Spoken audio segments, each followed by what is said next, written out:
गौरप्रेमप्रदानाय श्री सीतापतये नमः। श्री अद्वैत नमस्तुभ्यं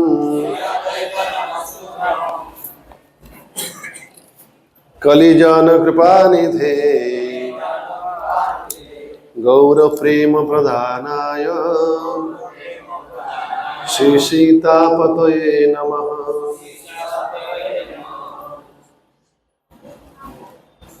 हम जानते हैं सीतापति कौन है। सियापति रामचंद्र की लोग जानते हैं, लेकिन अद्वैताचार्य भी जो है सीतापति है। दया करो सीतापति अद्वैत गोसाई, दया करो सीतापति अद्वैत गोसाई, तब कृपा बोले पाई चैतन्य निताई, तब कृपा बोले पाई चैतन्य निताई। श्री कृष्ण चैतन्य प्रभु दया कर मोरी, तम बिना के दयालु जगत संसारी। वो आता है दया करो सीतापति अद्वैत गोसाई, दया करो सीतापति। आज की तिथि जो है सीतापति से अभिन्न है। जिस तिथि में भगवान के जो अवतार होते हैं वो तिथि स्वयं भगवान होते हैं। अगर हम आज अद्वैत आचार्य से कृपा प्रार्थना करेंगे तो उनकी कृपा प्राप्त मिलेगा हमें। इसे उनके गुणगान अधिक श्रवण कर बहुत सुंदर हमारे रघुनाथ रामचंद्र प्रभु बड़ी मीठी आवाज में सब कुछ सुनाया। उनकी जो बोलना है बहुत सुंदर है, सबको बड़ा करना रसायन होता है, अच्छा गायक भी है। दया करो सीतापति अद्वैत गोसाई, तब कृपा बोले पाई। उनकी कृपा से चैतन्य निताई। अद्वैत कृपा होने से चैतन्य महाप्रभु नित्यानंद प्रभु की कृपा प्राप्त होता है। तो आज जो है अद्वैत आचार्य के शुभ आविर्भाव तिथि महामहोत्सव है। आज शांतिपुर में बहुत बड़ा उत्सव मनाया जाता है।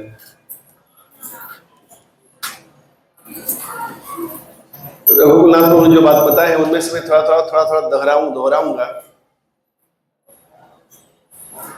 बांग्लादेश, आजकल जो बांग्लादेश है, अंग्रेज शासन से पहले बांग्लादेश भारत भूमि था। वहां बरिशाल ना सिलेट जिला, सिहट्ट, पौराणिक नाम सिहट्ट, आजकल नाम है सिलेट। এখন सिहट्ट, तो पहले सिलेट था, जो भी होगा। तो सिहट्ट सिलेट जिला में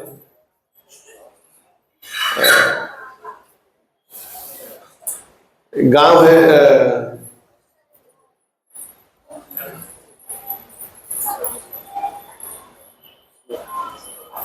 कि ग्रामटा छिलो अद्वैत आचार्य के नवग्राम। किसने कहा? नवग्राम, नाउडी, नाउडू, लाउड, उसका एक दूसरा नाम भी है नवग्राम। अद्वैत आचार्य के आविर्भाव भूमि है।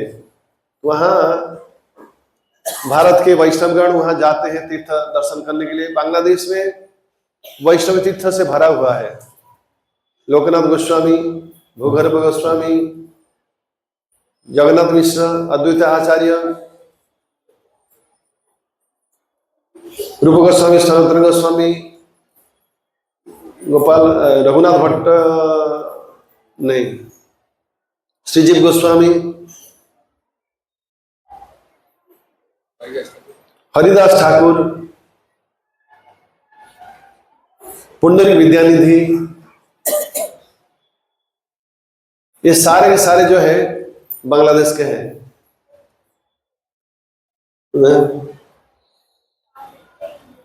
तो ऐसा वर्णन है कि अद्वैत आचार्य के जो पूर्वज है ये जमींदार थे और राजा के दरबार में भी उनका उच्च पद था। उनके पूर्वजों की धन संपद बहुत था, ऐश्वर्यपूर्ण था। तो उनका इस पश्चिम बंगाल में शांतिपुर में भी जमीन जगह घर वर था और अद्वैताचार्य सीधा मायापुर भी एक बसती बाटी मकान बना कर रखे थे। तो अद्वैत आचार्य जब 14-15 साल के थे शांतिपुर आ गए थे। शांतिपुर आकर वहां उन्होंने टोल खोला था, बच्चों को पढ़ाते थे संस्कृत व्याकरण। अद्वैत आचार्य देखते हैं कि इस संसार के जो लोग जो है कितने पतित होने जा रहे हैं दिन पर दिन। विशेषकर बंगाल जो उस समय ऑक्सफोर्ड था भारत के, सारे लोग बंगाल आते थे नवद्वीप विद्या अध्ययन के लिए, केंद्र था पढ़ाई की, एजुकेशन सेंटर। परंतु नास्तिकता से भर गया था। अजीब अजीब तरह से लोग पैसा खर्च करते थे। बिल्लियों की बड़ी धूमधाम से विवाह शादी करवाना, एक बिल्ली के साथ दूसरे बिल्ली की, तो बैंड बजाकर बड़ी धूमधाम से बड़े आकार में बिल्लियों का विवाह करना, पैसा खर्च करना, अलग अलग प्रकार की पूजा पाठ करके पैसा वेस्ट करना, परम पुरुष भगवान श्री कृष्ण की भक्ति ना करना, तर्क में समय बिताना, व्यर्थ तर्क में, नास्तिकता के रूप में। तो ये सब विषय अर्चना करके भगवान को आह्वान करते हैं और हुंकार से भगवान को आह्वान करते कि हे भगवान, आप कृपया धरती पर उतरिए और जीवों के ऊपर दया कीजिए, इनका उद्धार कीजिए।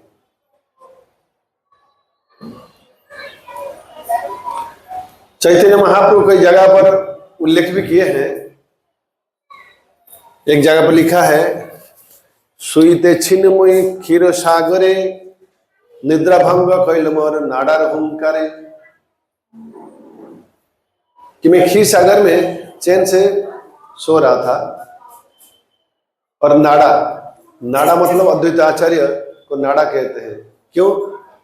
नाड़ा मतलब हिला देना, मुझे हिला दिया, जगा दिया, मेरा निद्रा भंग हो गया और मैं आया। अद्वैत आचार्य की पुकार ही मुझे धरती पर उतर के लाया। एक प्रकार से देखा जाए,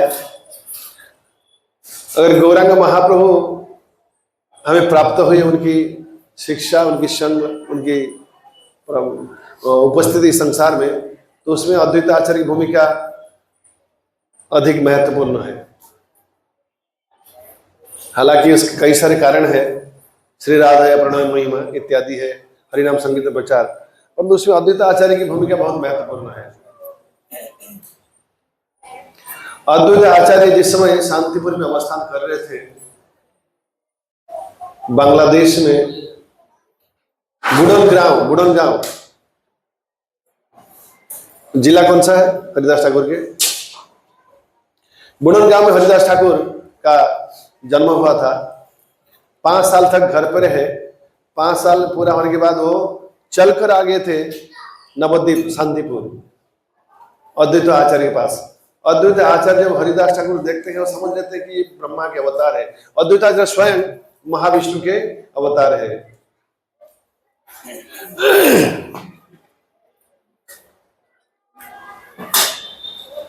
तो अपने टोल में उसको रख लेते, पढ़ाते हैं, और जब उनका 15 साल हो जाता है उन्हें बहिर्वास, कौपिन, जपमाला, तिलक इत्यादि प्रदान करते हैं और कहते हैं हरे कृष्ण महामंत्र कीर्तन उच्च स्वर में करो और गंगा के तट पर घूमता रहो और माधुकरी करो। अद्वैत आचार्य के निर्देश से हरिदास ठाकुर ऐसा करते थे और ब्राह्मण घर देकर वहीं भिक्षा ग्रहण करते थे, भोजन करते थे।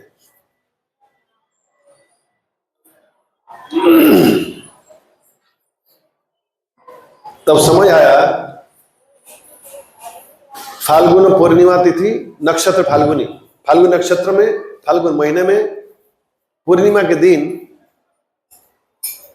ग्रहण समय श्रीमान गौरचंद्र सची माता के गर्भ से प्रकट होते हैं। जिस तरह चांद समुद्र की गर्भ से सिंधु की उस पार से उदय होते हैं, उसी तरह सची माता के गर्भ सिंधु से गौरचंद्र उदय होते हैं।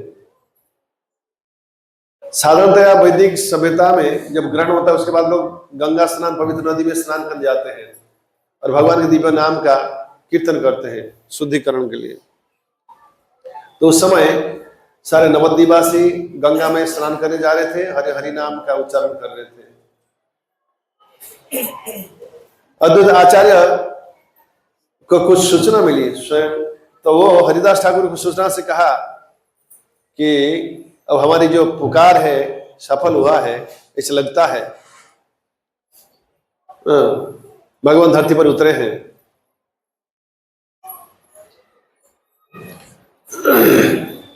तो इस तरह चैतन्य अद्वैत आचार्य बीच बीच में जो नवद्वीप मायापुर में अपने जो मकान बना कर रखे थे वहां आया करते थे और वहां रुकते थे।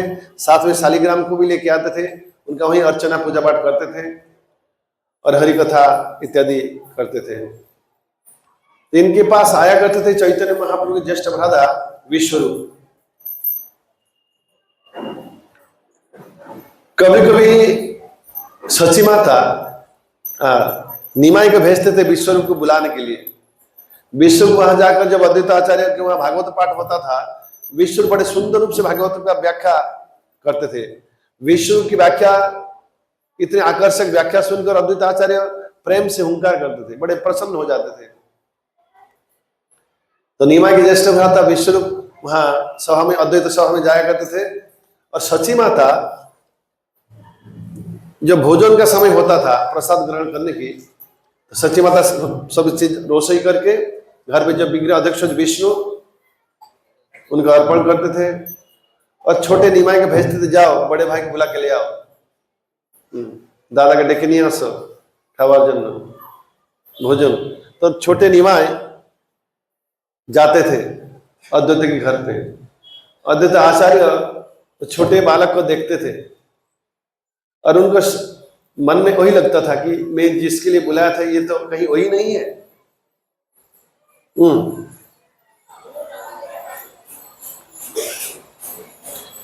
फिर चैतन्य महाप्रभु थोड़े बड़े होते हैं, टोल में पढ़ाई करते हैं,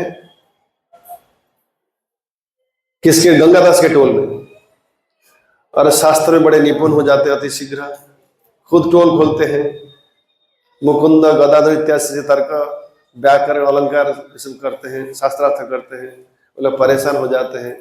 गदाधर थोड़े बहुत ठंडे स्वभाव के हैं, लेकिन मुकुंद से ये सब सहन नहीं होता था। जब गदाधर मुकुंद देखते थे कि निमाई आ रहा है, अपना रास्ता बदल लेते थे, कहीं पकड़कर तर्क चालू ना कर दें। मुकुंद बड़े सुकुंठ गायक थे। निमाई के जब देखते थे गाना बंद, तो महाप्रभु कहते किरे मुकुंद हम देखिए गान बंद। तो हंसी मजाक करके फिर उनके साथ तर्क शास्त्र। तो ये लोग परेशान थे। ऐसा लिखा है कि नवद्वीप में एक बार नवद्वीपवासी भगवान प्रार्थना के एक बार कीर्तन किया कि अगर निमाई भक्त हो जाए सारे संसार भक्त हो जाएंगे। निमाई के पिताजी जगन्नाथ मिश्र का देहांत हुआ, तो निमाई गया यात्रा की 3 महीने के लिए। गया जाते हैं, गया में विष्णु पादुका का दर्शन करते हैं। ईश्वरपुरीपाद से दीक्षा उनका पहला साक्षात होता है। उनको गुरु के रूप में स्वीकार करते, उनके मंत्र ग्रहण करते हैं और विष्णुपाद का दर्शन करते हैं। गुरु मंत्र ग्रहण, विष्णुपाद का दर्शन,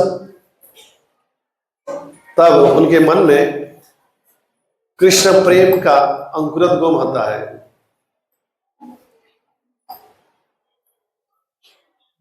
तो लौटते हैं घर, रास्ते में आता है कान्हा नाट्यशाला।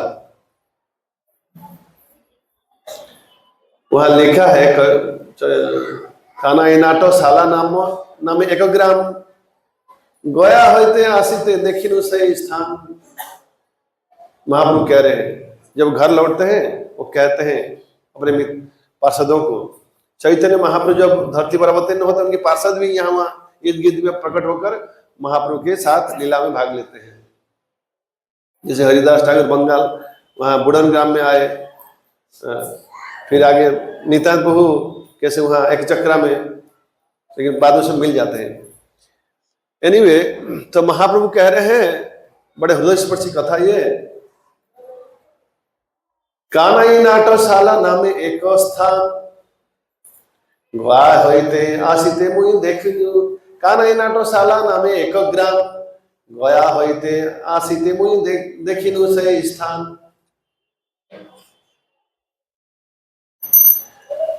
तमाल श्यामल वर्ण एक बालक,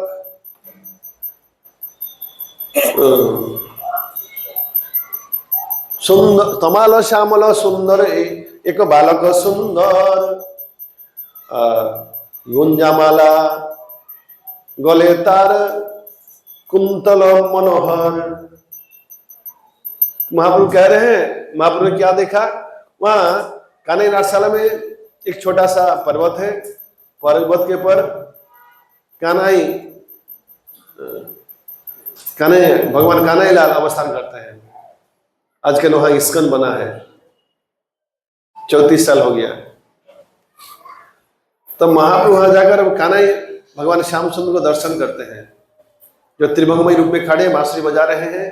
और तमाल वर्ण, तमाल श्यामल वर्ण, तमाल जो कृष्ण कालो तमाल कालो, तमाल भालोबासी, तमाल डाले बसे बंधु बाजाई तो बांसी। सुना है? कृष्ण कालो तमाल भालोबासी, और तमाल डाले बसे बंधु बाजाई तो बांसी। बांसी बाजाई तो बांसी बाजाई तो जय राधे श्री राधे बोले, बाजाई तो हा राधे बोले, बाजाई तो। तमाल वृक्ष जो है कृष्ण को और राधा रानी उभय को बहुत प्रिय है। तमाल वृक्ष की कथा श्रीमद् भागवतम 10वें स्कंद में बहुत बार उल्लेख है। कृष्ण लीला में राधा रानी तमाल को कृष्ण जैसा ग्रहण करती थी।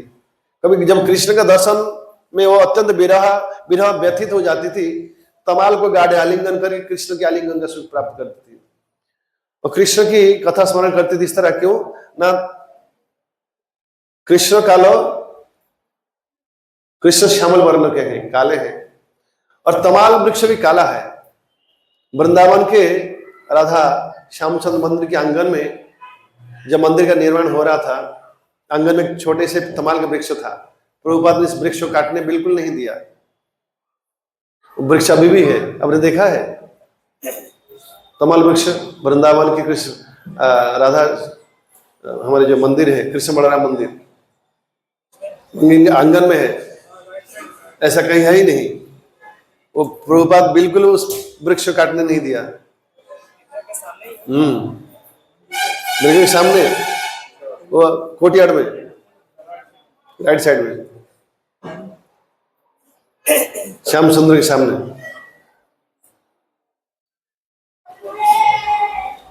कृष्ण कालो तमाल भालोबासी, और तमाल डाले बसे बंधु बाजाई तो बांसी।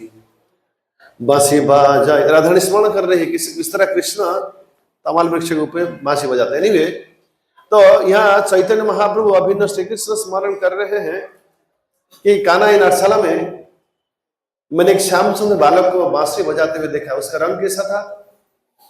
न श्यामल, तमाल और श्यामल वर्ण,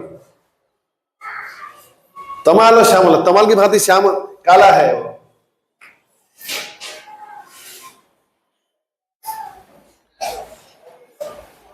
तमाल और श्यामल वर्ण, अति मनोहर, रूप मनोहर, गुंजामाला कुंतल केशर, अति सुंदर। गले में गुंजामाला है और शरीर जो है तमाल वृक्ष के भांति श्यामल वर्ण है, और उनके केश कुंतल है। कुंतल मतलब घुंघराने वाले है, और त्रिभंग रूप में खड़े हुए हैं और बांसी बजाए। मुझे दर्शन दिया एक झलक, उसके बाद अदृश्य हो गए। और महाप्रभु उनके विरह में बहुत रोए। गया में गुरु प्राप्त हुए, गुरु से मंत्र प्राप्त हुए, विष्णुपाद का दर्शन किया, कृष्ण प्रेम का अंकुरोद्गम हुआ। और यहाँ कृष्ण दर्शन के बाद कृष्ण विरह चरम हो उठा। हरिनाम करते हुए आंखों से आंसू, कृष्ण प्रेम हृदय से वो मोहने लगा। कृष्ण विरह, कृष्ण प्रेम का असल रस है कृष्ण विरह।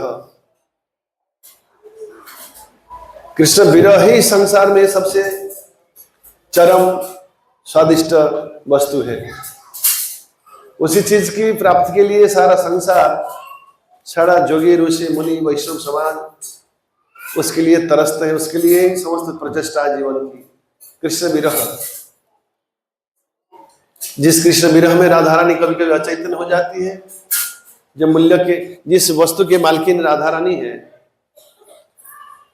और चैतन्य महाप्रभु भगवान श्री कृष्ण स्वयं लालायित है कि ये मेरे विरह में श्रीमती राधा रानी कैसा सुख हृदय में महसूस करती है, मुझे थोड़ा जानना है, उस सुख का रस थोड़ा आस्वादन करना है।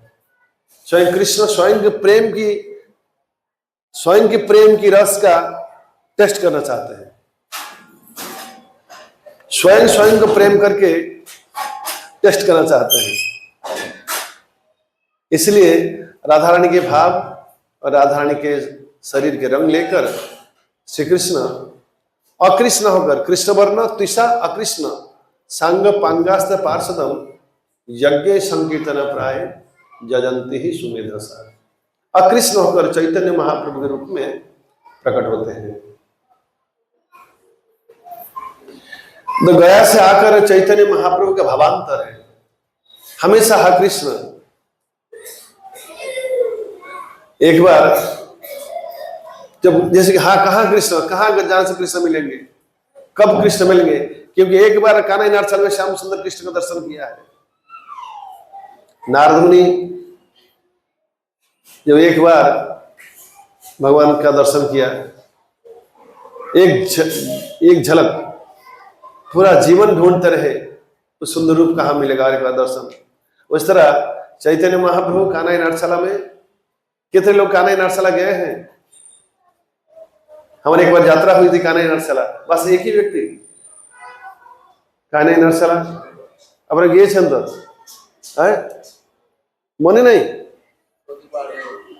नदी ओपारे गंगा पार हुए मुर्शिदाबादे नौकाय ওখানে খিচুড়ি প্রসাদ নেওয়া হলো, আপনি গেছেন কানে নাটশালা, লম্বা সময় নৌকা যেতে হলো বোট লঞ্চে। क्या चीज? हाँ 2 घंटा। हाँ मुर्शिदाबाद ये गए थे, मालदा जिला, वहाँ जो जेल खाना देखा था सनातन गोस्वामी जिस जेल में थे वो याद है? तो वहां से फिर गए थे ना कान्हा नाट्यशाला, नदी पार होके गंगा। कान्हा नाट्यशाला चैतन्य महाप्रभु लीला में अतीव एक महत्वपूर्ण अंग है, जहां कृष्ण का दर्शन किया चैतन्य महाप्रभु। कृष्ण प्रेम का अंकुरोद्गम हुआ गया में, कृष्ण विरह का प्राप्त हुई कान्हा नाट्यशाला में। फिर जब घर लौट के आए हमेशा हा कृष्ण। एक बार वृंदावन में श्रीमती राधा रानी कृष्ण को अभिशाप देती हुई कहती है, हे श्याम सुंदर, तुम नहीं समझते हो कि मेरे हृदय में कितने हद तक, कितने गहरी दुख मुझे मिलता है। तुम मुझे दर्शन नहीं देते हो, मुझे मिलते नहीं हो, हमेशा दूर रहते हो। तुम्हारे आदर्शन से मुझे एक पल, एक युग की प्रति मानो लगता है, लेकिन तुम इसकी परवाह नहीं करते हो। मेरे प्रेम की परवाह तुम नहीं करते हो, इसलिए मैं तुम्हें श्राप देती हूँ। क्रोधित होकर पहले तुम्हें श्राप देती हूँ, अगले जीवन में मैं तुम बन जाऊंगी। उल्टा एक बार श्रीमती राधारानी अत्यंत विरह में व्यथित होकर अभिशाप देती है कृष्ण को, बनमाली गो तुम्हें पर जन्मे हयो राधा, बनमाली गो तुम्हें पर जन्मे हयो राधा, आमी मरिया हইব শ্রীনন্দের নন্দন তোমারে করিব আধার, বনমালী গো তুমি পর জন্মে হয় রাধা। আমার মতো তুমি কলঙ্কিনী হইও, আর বিরহ কুসুমহার গলেতে পড়িও, আর যমুনাতে যাইও কলসি লইয়া, না শুনিও নদীর বাধা, বন মালি গো তুমি পর জন্মে হয় রাধা।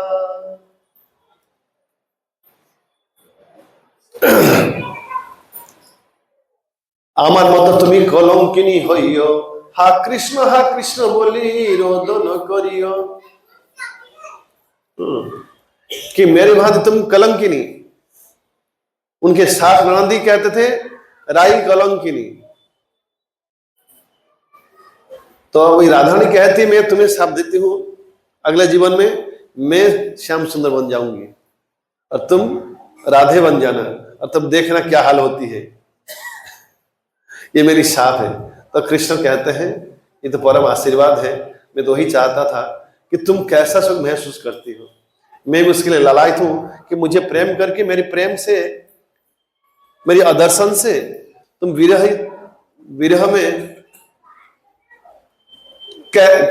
में तो रोती तो हो, लेकिन वो परम सुख है।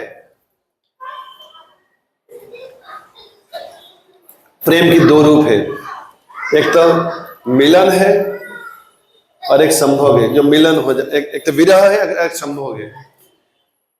तो विरह और मिलन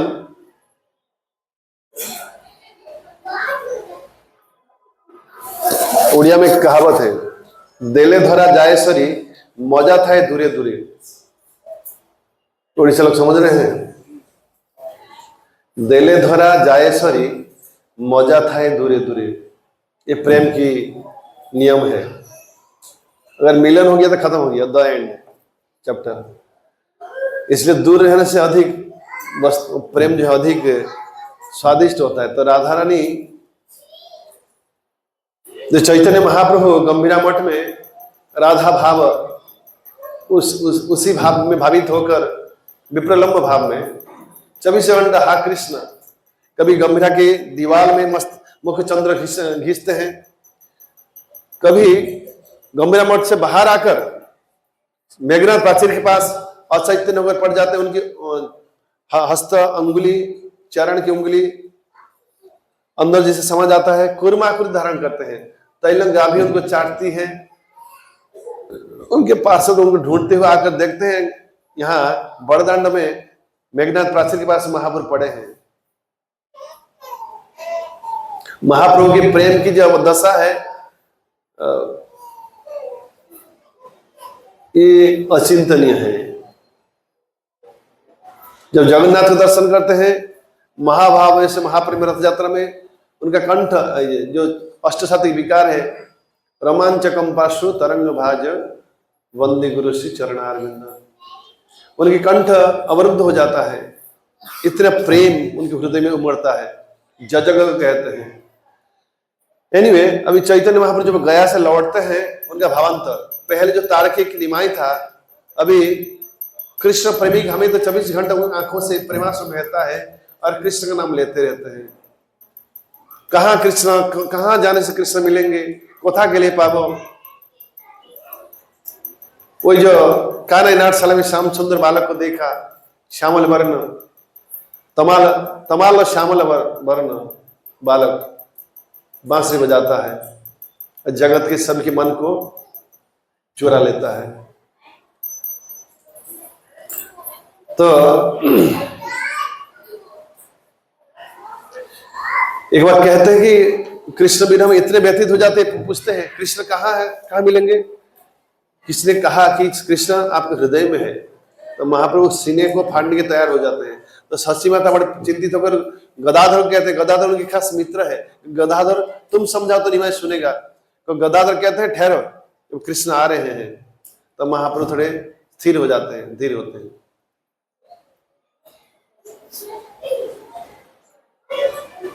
चौबीस साल के 24 वत्सरे महाप्रभु का प्रकट जन्म हुआ था 1486 ख्रीष्टाब्द, 18 अगस्त समथिंग, अगस्त शायद, ना अगस्त नहीं हुआ, ये फाल्गुन महीना, मतलब फेब्रुअरी होगा, फेब्रुअरी 18 फेब्रुअरी 1486। कितना साल हुआ? 500 कुछ साल होगा। तो 24 साल के जो शेष माघ मास है, उसमें जो पूरे ये तो मकर संक्रांति में वो महाप्रभु संन्यास लेते हैं, काटवा जाते हैं, कांचन नगर, वहां केशव भारती से संन्यास ग्रहण करते हैं। महाप्रभु के संन्यास में भक्तों का सबसे अधिक दुख था उनका जो घुंघराले कुंतल केस है, इस स्वर्ण की भांति इतना आकर्षक था। महाप्रभु उनका रामदास नहीं उसका मस्तक बनवा देते हैं। केस समाधि अभी काटवा में है। और महाप्रभु फिर शांतिपुर आते हैं। शांतिपुर से वृंदावन जाने की मानस से बीरभूम जिला को पहले क्या कहा जाता था? कौन सा देश? राढ़ देश। वह बहुत घूमते हैं, उनको रास्ता नहीं मिलता वृंदावन जाने की। तो नित्यानंद को बड़ी चालाकी से कुछ बालक को कहता, आपने सुना है अभी कि चैतन्य महाप्रभु को झूठ बोलना कि ये इस तरफ जो पश्चिम की ओर रास्ता दिखाना, ना पूर्व की ओर। तो बालक जब महाप्रभु आते हैं थोड़े समय के बाद, बालक को पूछते, बालक को देखो, उनको देखते हरि बोल। महाप्रभु बड़े प्रेम से बालक प्रति आकर्षित हो जाते कि बालक लोग हरि बोल रहे हैं, बोले वृंदावन जाने की रास्ता पूर्व की ओर दिखा देते हैं। महाप्रभु तब चले जाते हैं। थोड़ी दूर के बाद नित्यानंद को मिलते हैं। चैतन्य महाप्रभु कहते हैं, नित्यानंद तुम यहाँ कैसे आ गए वृंदावन में? ना मैं भी आपके साथ वृंदावन आया हूं, ना वृंदावन और ना ये रहा जमुना। तो महाप्रभु फिर जमुना को देखकर बड़े प्रेम से भाव में कर छलांग लगाते हैं, जमुना में स्नान करते हैं। थोड़ी देर के बाद अद्वैत आचार्य नाव लेकर वहां पहुंचते हैं। साथ में कुछ बहिर्वास है, कौपिन है। तो अद्वैत आचार्य को देखकर चैतन्य महाप्रभु कहते कि अद्वैत आचार्य तुम कैसे वृंदावन में आ गए? तब उनको मालूम पड़ा कि ये नवद्वीप है। तो नित्यानंद प्रभु को थोड़ा फटकारते हैं कि तुम नित्यानंद, तुम मेरे साथ छल किया, मुझे गलत रास्ता दिखाया और मुझे लाकर यहाँ पहुंचा दिया।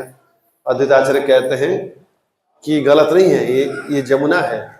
प्रयाग में जहाँ संगम है, पूर्व दिशा में गंगा है, पश्चिम दिशा में यमुना है। तो आप गंगा के जब पश्चिम दिशा में स्नान किए हैं, इसलिए ये यमुना ही है। महाप्रभु कुछ कहते नहीं। अद्वैत आचार्य जो लाए थे बहिर्वास कॉपी ने उसको ग्रहण किया, मतलब भिगा पर स्नान किए हैं, कपड़ा भिगा हुआ है, इसको पहनिए और मेरे साथ चलिए। अद्वैत आचार्य के प्रेम पूर्ण आमंत्रण से अद्वैत चैतन्य महाप्रभु और नित्यानंद प्रभु अद्वैत आचार्य के घर पे जाते हैं। अद्वैत आचार्य के घर पे महाप्रभु प्रसाद ग्रहण करते हैं। महाप्रभु के लिए सीता ठाकुरानी बहुत कुछ अन्न व्यंजन का प्रस्तुत किया था। तो महाप्रभु को बहुत सारा चीज अर्पण करते हैं। महाप्रभु कहते हैं इतना सारा चीज मैं ग्रहण कर नहीं पाऊंगा, मुझे दूसरा प्लेट लाई, मैं कुछ कम करी, थोड़ा बहुत लूंगा। अद्वैत आचार्य कहते हैं मेरे साथ आप कृपया कपटता ना करें। आपने सुना होगा कि जगन्नाथपुर में आप 56 भोग खाते हैं, ब्रज में नंद महाराज यशोदा जो खिलाते हैं, बाकी मासी पीसी कितने गोप गोपी बहुत खिला, सब खा लेते हैं, बहुत खाता है। यहाँ इतना कुछ आप आराम से खा सकते हैं, खाइए। तो फिर भोजन चालू होता है। चैतन्य महाप्रभु कहते हैं ये जो प्रसाद है, इसका भोजन तो दूर की बात है, इसकी जो सौरभ है, सौरभ, इसका सुनने से व्यक्ति भवसागर पार हो जाएगा। इतने आध्यात्मिक सौरभ है। अपने कभी मायापुर में राधा माधव मंदिर परिक्रमा किए, पीछे केक बनता है और केक की जो उसकी जो सुगंध है व्यक्ति के भक्त बना देगा। बोले कि भगवान की वस्तु इतनी सुगंध होता है।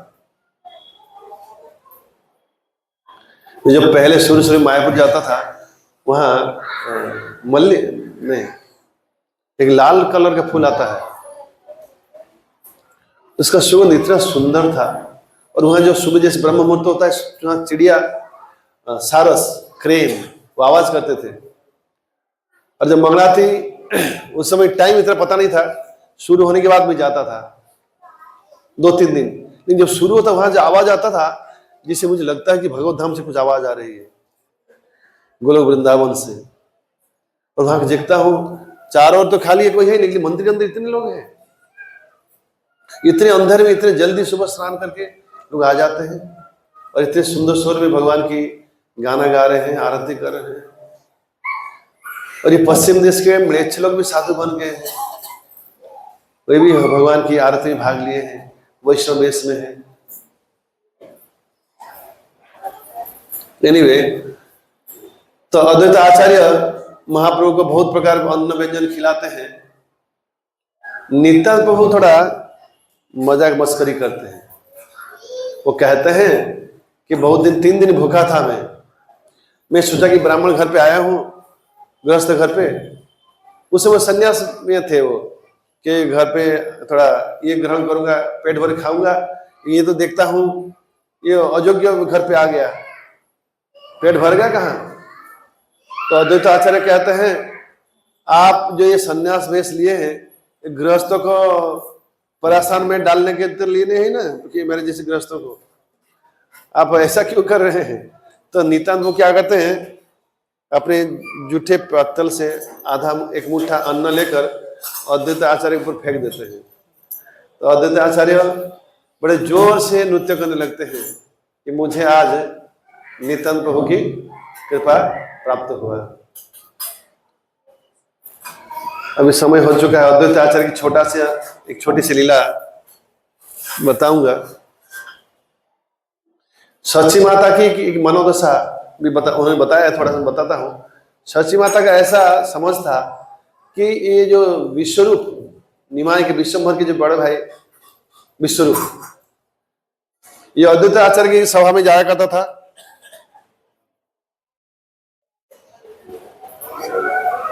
उमेश सिंह प्रभु एक पत्र लेकर आए हैं, गृह प्रवेश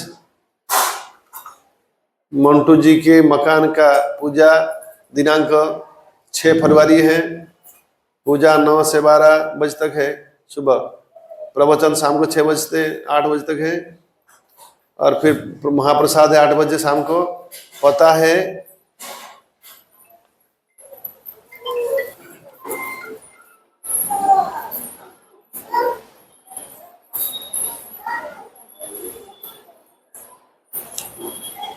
की आवास है सृष्टि सृष्टि आवास, लेकिन ये सृष्टि स्पेलिंग सृष्टि आवास है C13702 तो लिख दे।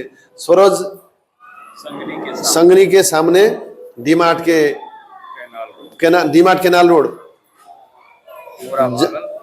ये जहांगीरपुरा नहीं है, जहांगीराबाद है। तो 2 मिनट में खत्म करता हूं। अद्वैत आचार्य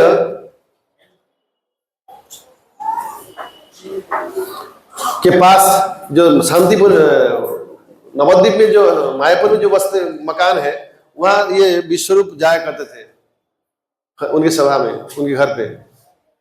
उनकी संग के कारण उनके मन में वैराग्य की उत्पन्न हुआ और विश्वरूप संन्यास लेकर शंकरारण्य नाम ग्रहण करते हैं और तीर्थ भ्रमण में चल जाते हैं नवद्वीप छोड़कर।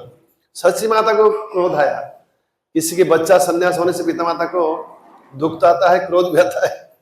ब्रह्मा को क्रोध आया था तो ब्रह्मा जी स्वयं क्रोधित हो गए थे। ब्रह्मा जी के 4 पुत्र थे, सनक, सनातन, सनंदन, सनत कुमार। ये 4 पुत्रों को कहा ब्रह्मा जी ने, विवाह करो, संतान उत्पत्ति करो। 4 पुत्र ने हाथ उठा दे, बोले हम वो लपड़ा में पड़ने वाले नहीं है, हम वैरागी होंगे, हम ब्रह्मचारी रहेंगे। ब्रह्मा जी क्रोधित हो गए, मैं बाप हूं, मेरे बात नहीं सुनते हो, तुम्हें साफ देता हूं, बड़े नहीं होगे तुम लोग, ऐसे छोटे रहोगे, बिना पैंट शर्ट से घूमोगे। दिगंबर छोटे बालक है, बिना पैंट शर्ट से घूमते रहे, लेकिन ब्रह्मर्षि हो गए। ग्रहण करते हैं, महाप्रलय होता है। ये जो महाविष्णु स्वयं अभिन्न अद्वैत आचार्य है। तो सुबह पुष्पांजलि हो गया और अद्वैत आचार्य की प्रणाम मंत्र उच्चारण करेंगे, फिर आज के कार्यक्रम ही विश्राम देंगे, फिर 5 मिनट कीर्तन, उसके बाद प्रसाद होगा। एक बार बोलिए नित्यानंद श्री अद्वैत नमस्तुभ्यं कलिजन कृपानिधे गौर प्रेम प्रदानाय श्री सीतापतये नमः। श्रील अद्वैत आचार्य शुभ आविर्भाव तिथि महामहोत्सव की, अद्वैत सप्तमी की, स्वामित गौर भक्त वृंद की, निताय गौर प्रेमानंदे हरि हरि बोल। अभी कृपया सब लोग थोड़े खड़े हो जाएं। अच्छा हाँ, केक एक मैं भूल गया था, एक हैप्पी बर्थडे है, जल्दी एक गिफ्ट है यहाँ।